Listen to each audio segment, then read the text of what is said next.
¿Tienen pues los adventistas del séptimo día su versión de la diosa razón? Ahora veamos qué dice Calvin Rock. Seguramente si Dios desea dar un don a una mujer estos días, si ese don es aceptado, en los lugares donde ese don es aceptado, será reconocido. Para mí, todo el asunto de ordenación se resume a una simple pregunta. ¿Tiene esta persona el don?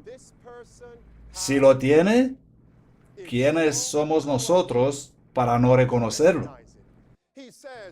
Pues él dice que todo se resume a esto, a una pregunta. No si la Biblia lo confirma, sino si la persona demuestra que tiene ese don. Entonces vamos a ordenar una mujer como pastor. ¿Comprendéis, queridos hermanos? Ellos ponen la razón humana por encima de la palabra de Dios. ¿Tenemos a la diosa razón en la iglesia? Esto no es nada casual, amigos. Investigad esto, amigos. No es un accidente que esta semana Norteamérica ha celebrado 130 años de la llegada de la Estatua de Libertad de Francia a Estados Unidos. Esta semana. Y nosotros tenemos a la diosa de la razón en la iglesia adventista del séptimo día. ¿Quién conoce a David Asscherick? Amigos, escuchadme atentos. Si vosotros creéis que viene el fin, escuchadme. Si no creéis, os voy a comprobar ahora. Estos son los líderes, amigos. Las mentes que dirigen el pueblo adventista. Los que empujan la agenda para ordenar mujeres como pastores. David Asscherick dijo en 2004, escuchad atentos, ¿por qué me estoy tomando tiempo para esto? Porque es muy importante, amigos. Asscherick dijo en 2004, no intenten encasillarme diciendo, oh, él está aprobando la ordenación de mujeres. No, no, amigos. No tengo ningún problema con defenderme en este asunto porque me estoy apoyando en un claro así dice el Señor. No tenemos indicación alguna en el Antiguo Testamento ni tampoco en el Nuevo Testamento para aprobar eso. ¿Ha usado Dios mujeres en su ministerio? Claro que sí, pero nunca en la función de pastor o de sacerdote. Eso simplemente no existe en la Biblia. Ahora podéis decir, ¿sabes? Es que vivimos en una cultura diferente, en una época diferente. Bien, pero entonces tú estás exaltando la cultura, estás exaltando la época en que vivimos por encima y más allá de la clara y revelada palabra de Dios. Y continúa David Asscherick, y yo estaría en favor de lo que dice el Señor antes de lo que dice mi cultura. Muy bien, pero veamos qué afirmó ahora, hace poco tiempo. Estoy personalmente convencido, dijo David Asscherick, que no hay nada en la Biblia que prohíba la ordenación de mujeres. Ahora, ¿cuál de sus declaraciones es la correcta? ¿Cuál de ellas es bíblicamente correcta? ¿Cuál, amigos? ¿Sabéis qué es una cortina de humo? ¿Sabéis qué es una cortina de humo? Es como una nube de niebla. Es una distracción, algo que hace que todos miren en una dirección, observar un asunto, mientras que el problema real está oculto, desarrollándose detrás de esa cortina. Ahora, en julio de 2015, en la conferencia general, ¿dónde estarán todas las mentes enfocadas? Vamos, decidme. Todos pensarán en el problema de la ordenación de mujeres. Pero en realidad existe un problema mucho más grande. ¿Cuál es ese problema? Ese problema será el votar para cambiar que lo que escribió la hermana Ellen White no sea más considerado como autoridad en la iglesia. Eso es.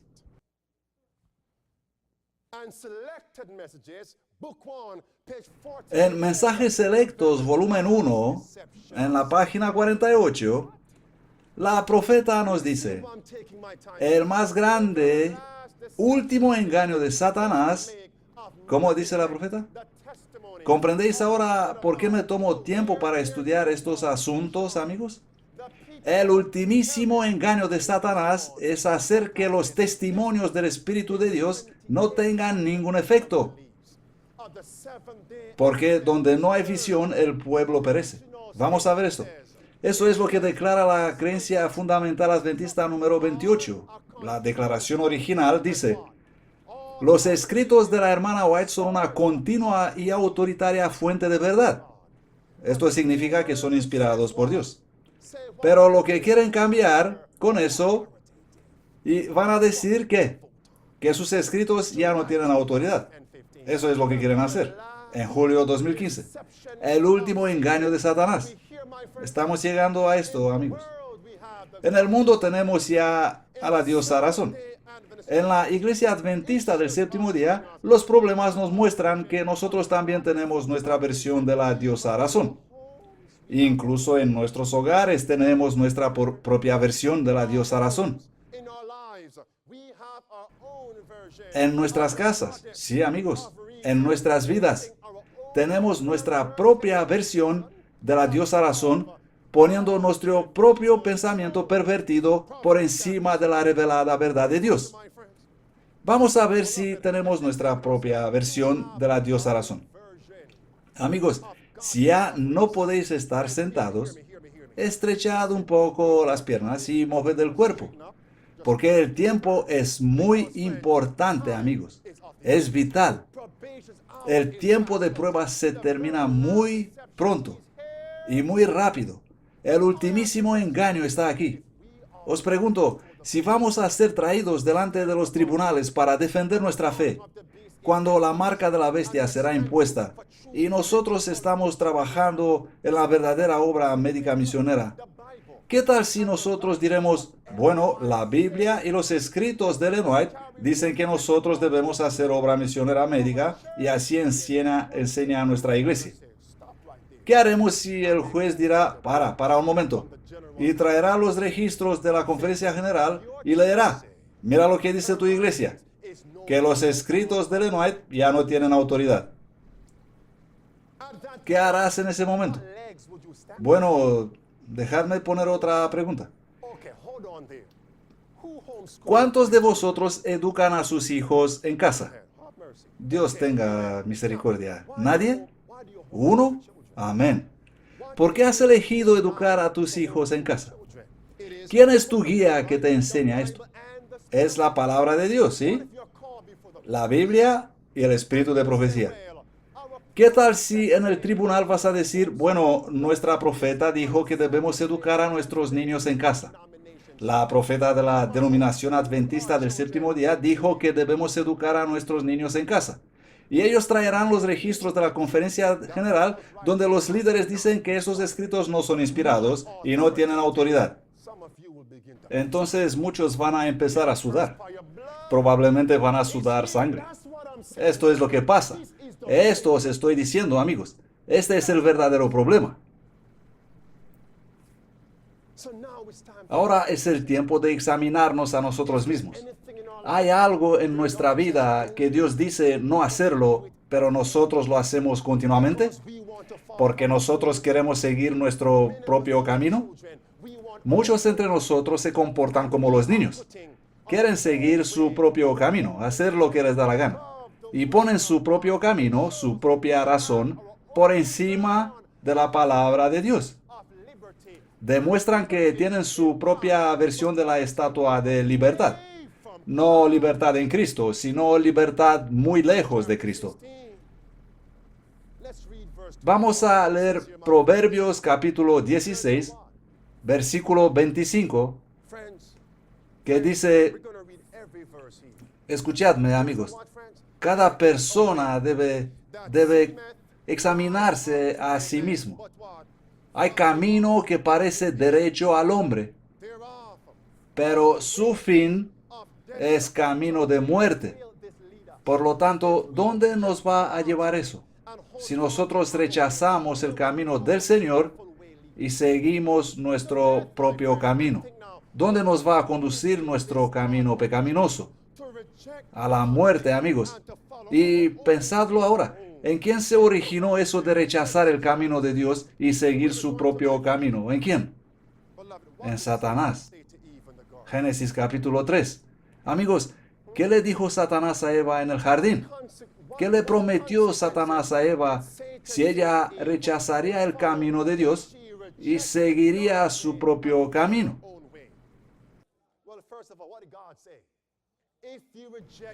Primero, Dios le dijo, si rechazarás mi camino y seguirás tu propio camino, ciertamente morirás. Pero ¿qué le dijo luego Satanás a Eva? Ciertamente no morirás. Es decir, no habrá ninguna consecuencia mala. ¿Comprendéis, amigos? Si rechazas el camino de Dios, si seguirás tu propio camino, no pasa nada malo. Y muchos entre nosotros siguen creyendo eso hoy día, amigos. Y Eva pensó que Dios estaba restringiendo sus libertades. Pero Dios había dicho, de todos esos árboles puedes comer y solamente de este no. Solamente uno. No te acerques a él. Y aún así Eva y luego Adán colocaron su propio camino, su propia razón, por encima de la palabra de Dios. Y como resultado, todos nosotros hemos nacido con el mismo deseo de poner nuestro propio camino en lugar del camino de Cristo Jesús. ¿Habéis visto qué hacen los niños? Las cosas que les dices no tocar, vamos, terminad vosotros la frase. Los bebés, todavía gateando, metiéndose por todas partes. Si le dices, no, cariño, no toques eso, justamente la cosa que les dices no tocar, ¿qué pasa con él? Dejas el bebé abajo y son tan listos, son tan inteligentes, miran alrededor, dan la vuelta y van directamente a la cosa que tú dijiste que no la toques. Está en nuestros genes, está en nuestra naturaleza, el deseo de poner nuestro propio camino en lugar del camino de Jesús. Pero ¿dónde fue eso cultivado, criado? Por naturaleza nosotros queremos seguir nuestro propio camino. Pero ¿en qué atmósfera se va cultivando este mal? ¿Dónde se está fortaleciendo, creciendo para imponer nuestro propio camino por encima del camino de Dios? En el hogar. Vamos a 1 Reyes capítulo 1. ¿Qué dice la Biblia? Padres, si no estáis corrigiendo a vuestros niños en Cristo, si no los amonestáis para hacerlos comprender que no es bueno poner su propio camino por encima del camino de Dios, si dais alas a sus propios caminos de pecado diciendo, oh, solamente quiero que mis niños me amen, quiero que mis niños estén conmigo, alrededor mío. Y mientras permites a tus niños poner sus propios caminos pecaminosos por encima de la palabra de Dios, les está cerrando las puertas del cielo, amigo. Veamos, ¿por qué estoy enfatizando esto? Cuando viene el mensaje de los últimos días, viene para preparar las familias, los hogares. Y muchos entre nosotros tienen ya hijos mayores. ¿Por qué creéis que muchos de ellos declaran ser ateos, rebeldes contra Dios? Nosotros mismos hemos sembrado esa semilla de rebelión. Hemos regado esas semillas de rebelión. Lo que sea que deseas, mi hijo, mi hija, tendrás. Y nada de amonestaciones. Vamos a leer 1 Reyes capítulo 1. Oh, muchos no quieren escuchar estas palabras. Pero de todo modo los vais a escuchar. 1 Reyes 1, versículo 5, dice, entonces Adonías, ¿quién era Adonías? El hijo de David, hijo de Hagüit, se enalteció diciendo, yo seré rey. Pero ¿quién era el rey cuando él dijo eso? David, su padre. El versículo 6 dice, y su padre nunca lo desagradó en todos sus días con decirle, Adonías, ¿por qué haces así? Y además este era de hermoso parecer, y su madre lo había engendrado después de Absalón.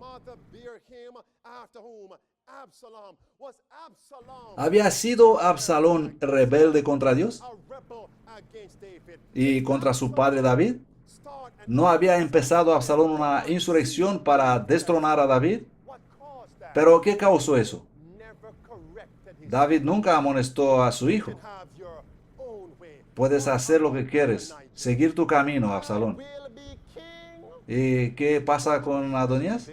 Yo seré el rey. Vamos a leer esto a ver qué nos dice Dios. Adonías había seguido siempre su propio camino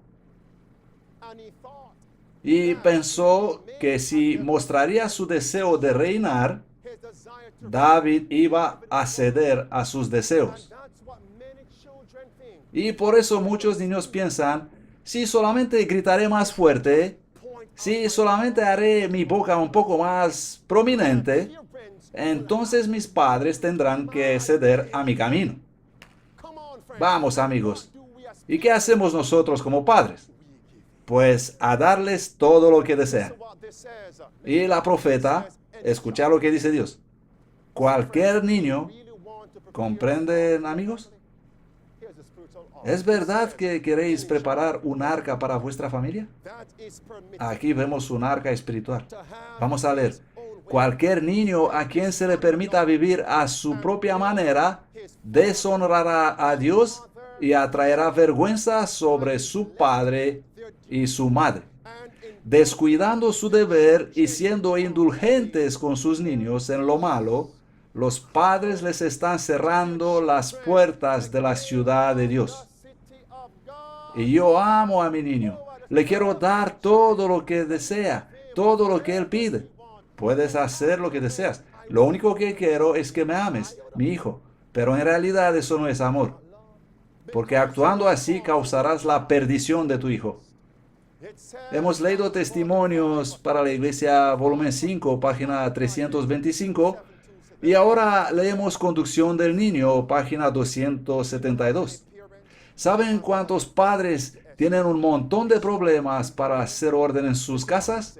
Veamos lo que dice la profeta. No debería la madre dejar que su niño haga lo que quiera de vez en cuando, dejarlo simplemente hacer lo que desea y permitirle ser desobediente. La respuesta es ciertamente no, pues si lo hace, permite que Satanás plante su bandera infernal en su casa. ¿Qué significa eso, amigos? Padres, ¿qué significa eso? Cuando dejáis a vuestros hijos seguir sus propios caminos, ¿a quién estáis permitiendo establecer su trono en vuestro hogar? Al diablo. Y sin embargo venís a la iglesia y cantáis, vamos hacia el Sión. ¿Cuál Sión? Pues no es el de allá, amigos, en la gloria. No es el Sión del cielo. Satanás está gobernando vuestro hogar. Mira lo que dice la profeta. Los padres deben luchar la batalla de ese niño que no puede pelear por sí mismo. Esa es su obra de los padres, reprochar al diablo en aquel niño. Y ahora vamos a leer Mateo capítulo 19. Ese deseo pecaminoso personal de poner tu voluntad por encima de la voluntad de Dios no se encuentra solamente en los niños, sino también en muchos matrimonios. ¿Por qué hay tantos matrimonios destruidos hoy día? ¿Por qué no existe amor en el hogar, en el matrimonio hoy día? No hay unión en el matrimonio, porque el marido quiere tener su propio camino. Porque la esposa quiere tener su propio camino. Cada uno quiere hacer lo que le place. Ellos siempre dicen, o es mi camino, o no hay camino. Esta es la diosa razón. Pero ¿qué dice Jesús en Juan capítulo 14, 6? Él dice, yo soy el camino. Algunos no quieren escuchar esto, pero esta es la verdad. Yo soy el camino, dice Jesús. Si Dios no nos amaría, no nos enviaría este mensaje de que nuestras familias deben estar preparadas. Y todo empieza con el marido y la esposa. Dejad eso de mi camino, mi camino. En el libro Primeros Escritos se nos dice que muchos maridos y muchas esposas discutan, pelean, luchan, gritan por horas, por días, por meses y siempre traen a la memoria el pasado. Sentaos con nosotros y escuchad cómo nos contradecimos y acusamos unos a otros. La inspiración dice, si el orgullo y el egoísmo serían abandonados, ¿qué cosa? Si el orgullo y el egoísmo serían abandonados por 5 minutos, la mayoría de los problemas desaparecerían. ¿Por cuántos minutos, amigos? Por solamente 5 minutos. ¿Pero qué escuchamos siempre? Es como digo yo, no como dices tú. Amigos, debemos abandonar nuestro propio camino y decir, cariño, vamos a ver cuál es el camino de Dios en este asunto. Mi amor, ¿cuál es el camino de Dios en este problema? No habrá ni vida, ni paz, ni armonía en el matrimonio, en el hogar, hasta no busquemos el camino de Dios. Y el camino de Dios está en su santuario. Yo soy el camino, yo soy la verdad. Así dice Jesús. Y ese camino de Cristo nos conduce hacia la vida eterna. La diosa razón dice, mi camino es bueno. La Biblia dice, mi camino es bueno. Debemos someternos a Dios. Es el plan de Satanás hacernos ver la gente, mirar la gente que viven en pecado. ¿Habéis visto personas que viven en pecado, pero son grandemente prósperos? ¿Son ricos? ¿Conocéis a alguien que vive en pecado, siguiendo su propio camino pecaminoso y aparenta una gran prosperidad? ¿Qué estáis tentados a decir entonces?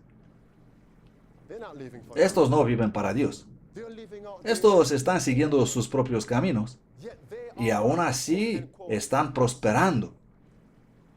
Y lo siguiente vas a decir, bueno, pues yo quiero también mi camino. No quiero seguir esas reformas. Quiero hacer lo que me gusta. No quiero la reforma pro salud. No quiero cambiar mi ropa. No quiero convertir mi corazón. No. Yo quiero seguir mi propio camino. David cayó en lo mismo, amigos. Él vio a los inicuos prosperando y escribió el Salmo 73. Él les tenía envidia a los inicuos y estuvo suplicando a Dios en oración. ¿Y qué le mostró Dios? El Señor le mostró a David el resultado final de los malvados, de los que quieren sus caminos pecaminosos y rechazan el camino de Dios. Y cuando David vio el fin de ellos, ¿qué dijo? Señor, no quiero ese camino. Mejor seguiré tu camino. Muchos creen equivocadamente que si seguirán su camino serán felices. Un error fatal. Esta semana mi hija menor quería algo, una cosita por ahí en casa. Le dije, no, cariño, no puedes coger eso. Y para evitar eso, lo he tomado y lo he apartado del lugar. Por eso hice esa ilustración antes. Ella se enfadó y gritaba y yo pensé, mira a Andrew en su hija. Ese mismo soy yo. Oh, y ella lloraba y se sentía miserablemente, estaba chillando continuamente. Hemos aguantado un rato y le dije a mi esposa, vamos a hacer eso. Vamos a coger esa cosa y se lo damos. ¿Adivinen qué? La miró y lo puso abajo y empezó a gatear en otra parte. Bueno, podías pensar que si obtuvo lo que desea, debería estar ya satisfecha, feliz, jugar con esta cosita, pero no. No pasó eso, amigos. Ella empezó a moverse y es el engaño del diablo lo que nos hace pensar que si Dios dijo no puedes tener eso, entonces lo podemos tener. Y cuando lo tenemos, ya no lo queremos. Engaño, amigos. Vamos a leer primero en el volumen 4 de los Testimonios, página 202, y ver qué dice aquí en la primera línea. ¿Qué dice la profeta de Dios? Antes de leer el capítulo 5 de Gálatas, vamos a leer Testimonios volumen 4 y ver qué dice Dios. Los niños a los que se les permite seguir su propio camino no son felices.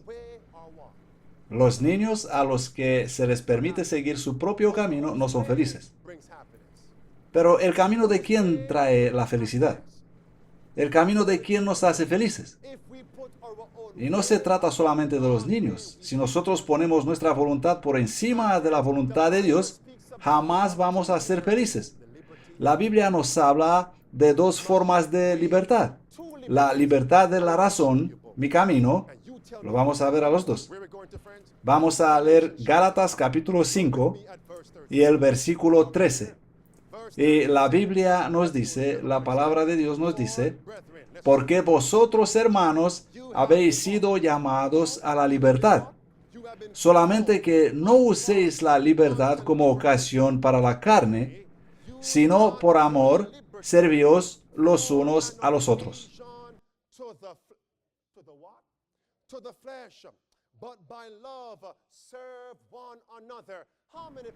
¿Y cuántos dicen, no quiero entrar en la iglesia adventista del séptimo día? Porque sus enseñanzas son muy restrictivas. Yo quiero mi propio camino. Quiero ser libre. Me gusta la libertad. Pero esa gente que quiere libertad para satisfacer la carne. ¿Qué es la carne? Vamos a leer el versículo. Y las obras de la carne son manifiestas y son estas: adulterio, fornicación, inmundicia, lascivia, idolatría, hechicerías, enemistades, pleitos, celos, iras, contiendas, disensiones, herejías, envidias, homicidios, borracheras. Ni quiero hablar sobre la comida, sobre la reforma pro salud bíblica. Yo quiero comer lo que me gusta a mí comer. Por eso quieren comer carne, por eso comen productos lácteos, por eso beben sus gaseosas, comen sus chocolates, beben sus cafés, aunque Dios está diciendo todas estas cosas no te traerán salud. Es un tipo de dieta que debes abandonar. Pero ellos no. Ellos dicen, yo soy libre, puedo hacer todo lo que quiero. Y esa dieta trae enfermedad y trae la muerte. ¿Dónde está entonces tu libertad? ¿Qué libertad quieres? Esa es una libertad. Ahora vamos a Juan capítulo 8 para ver el segundo tipo de libertad.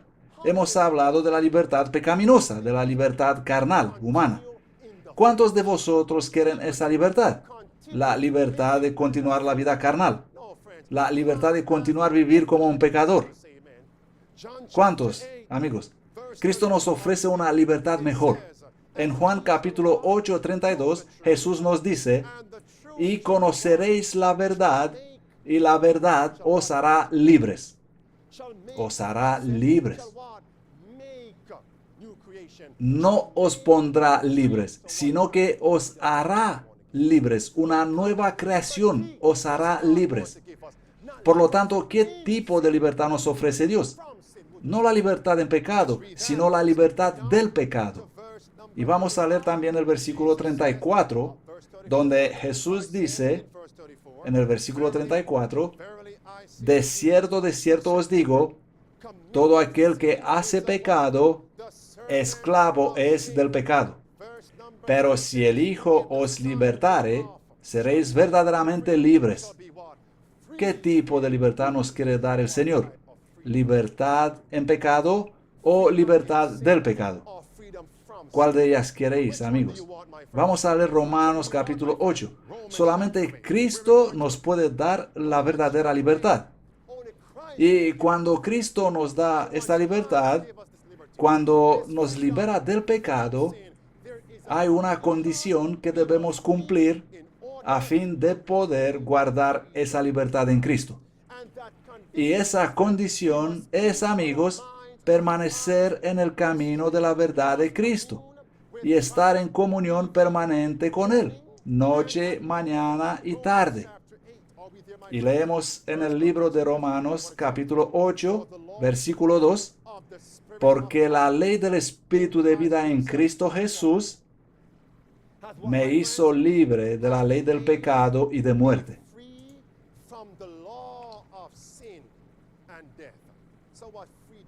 Por lo tanto, ¿qué tipo de libertad nos ofrece Cristo? Ahí mismo lo dice. Libertad de la ley del pecado y de muerte. ¿Quién quiere esa libertad, amigos? ¿Creéis eso? Y el versículo 3 dice, porque lo que no pudo hacer la ley, por cuanto era débil por la carne, Dios, enviando a su Hijo en semejanza de carne de pecado y a causa del pecado, condenó al pecado en la carne, para que la justicia de la ley pueda cumplirse en nosotros, que no andamos conforme a la carne, sino conforme al Espíritu. Por lo tanto, ¿qué libertad deberíamos buscar? ¿La libertad de vivir en la carne o la libertad de vivir en el Espíritu?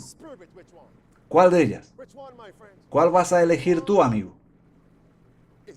¿Es posible eso de ser libre? La cruz del Calvario lo dice claramente. Sí, eso es posible.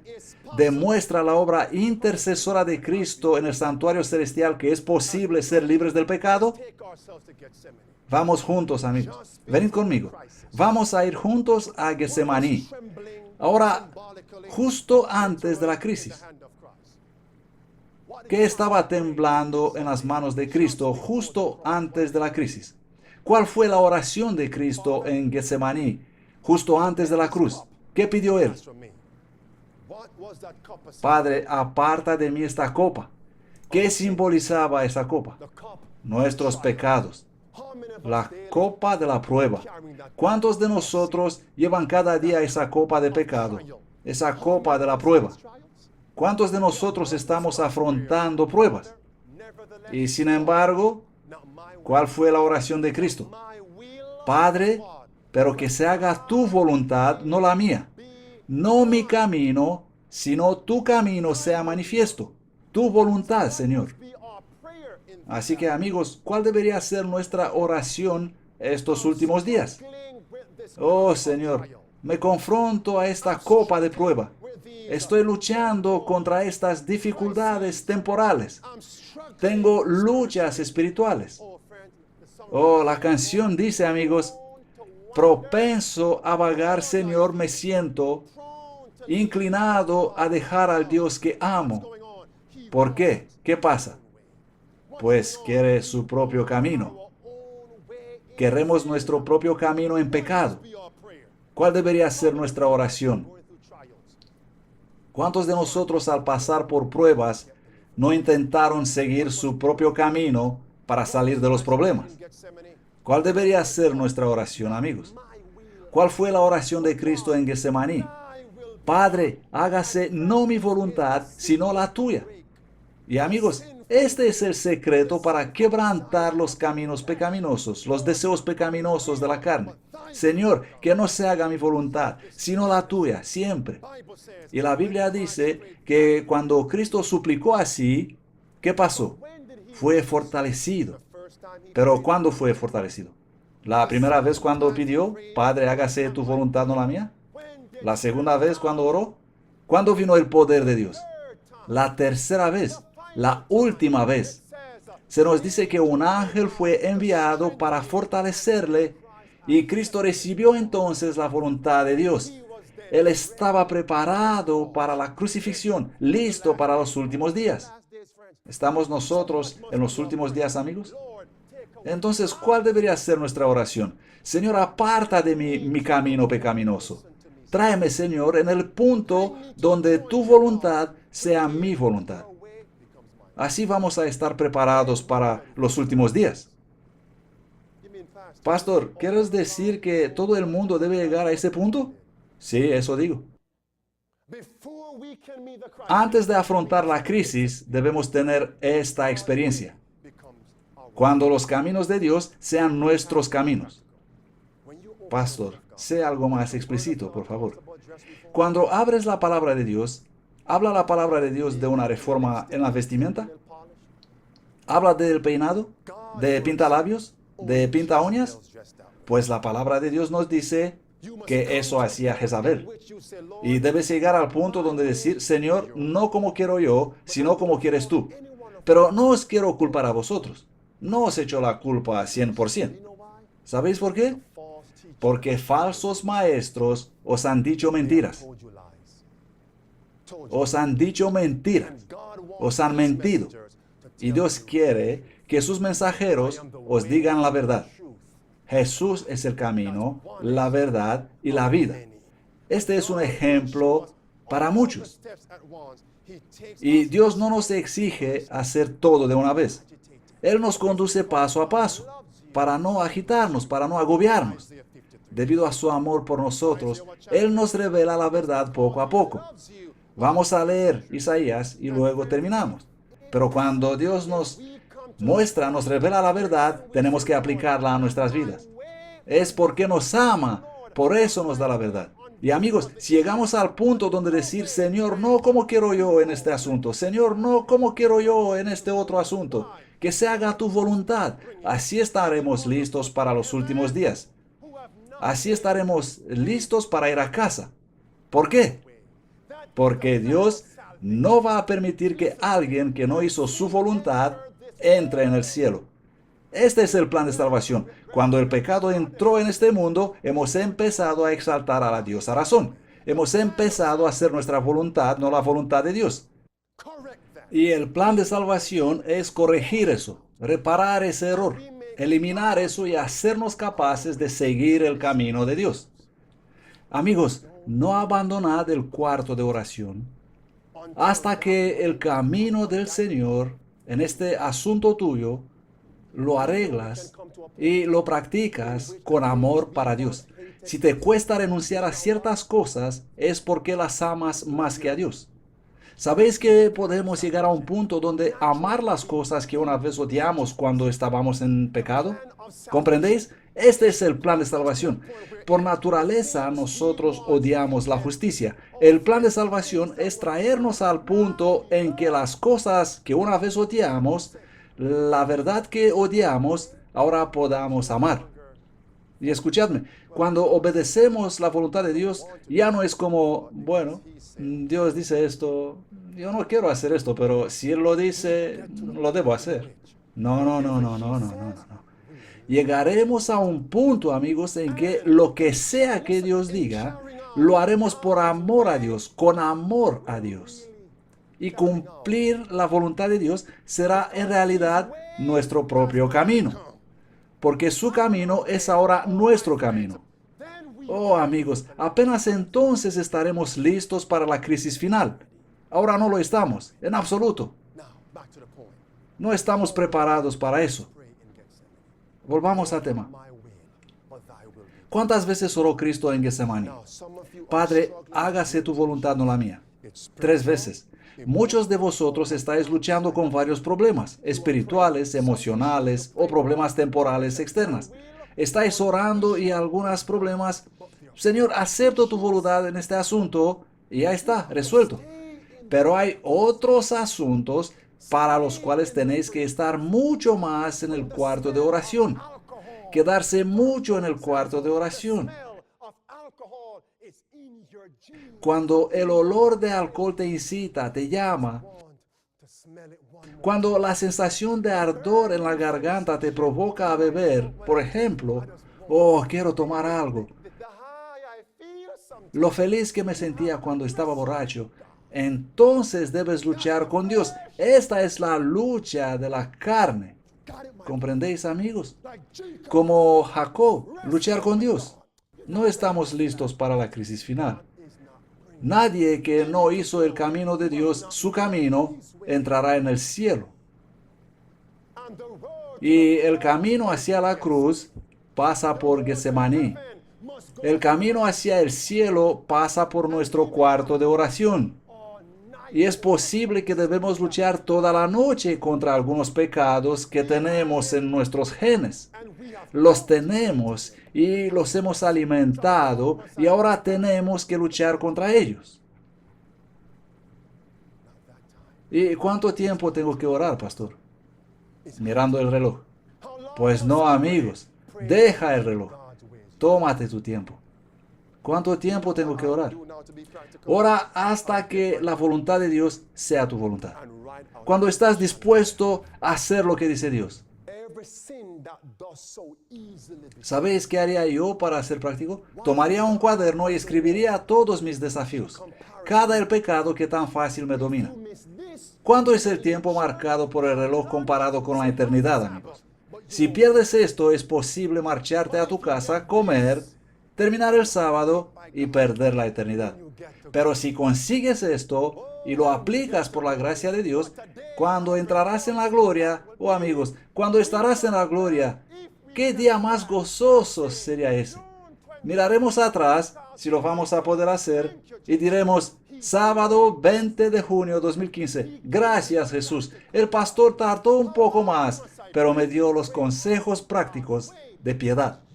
¿Cuánto tiempo tengo que orar?